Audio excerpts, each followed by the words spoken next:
may I plus buff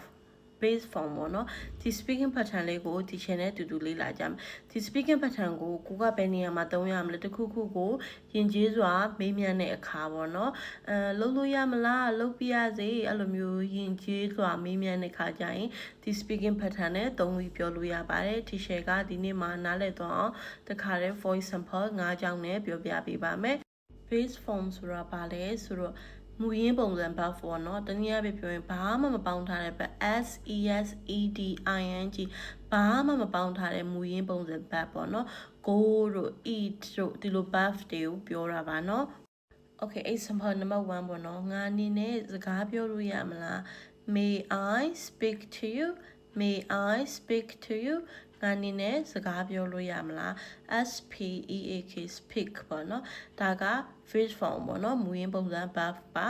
ပန်ငါပိတ်လို့ရမလား May I turn off the fan May I turn off the fan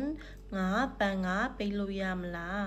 Okay example number 3ငါရေတောက်လို့ရမလား May I drink some water May I drink some water ငါရေတောက်လို့ရမလား Okay example number 4ဒီနေ့စောစောပြန်လို့ရမလား May I leave early today May I leave early today ဒီနေ့စောစောပြန်လို့ရမလား Okay example number 5ပေါ့နော်အခုပြောလို့ရမလား May I speak now May I speak now အခုပြောလို့ရမလား Okay အဲ့ဒါဆိုရင်teacher ခုပြောပြတဲ့ speaking pattern ကိုနားလည်မယ်ထင်ပါတယ်teacher ပုံမှန်တိုင်းပဲမေးခွန်းလေးတစ်ခုမေးကြည့်မယ်ဒီ speaking pattern လေးကိုနားလည်မယ်ဆိုရင်ဖြေတတ်မှာပါ buff က base form ပဲသုံးရပါမယ်เนาะ Okay ဒါလေးဖြေကြည့်ကြမယ်ငါဒီမှာထိုင်လို့ရမလားဒါလေးကိုဖြည့်ကြည့်ခဲ့ပေးပါเนาะငါဒီမှာထိုင်လို့ရမလားဆိုရဲဒီ sentence လေးကို teacher ကပြောတဲ့ဒီ speaking pattern လေးနဲ့အသုံးပြုပြီးတော့ဖြည့်ကြည့်ခဲ့ပေးပါ comment မှာ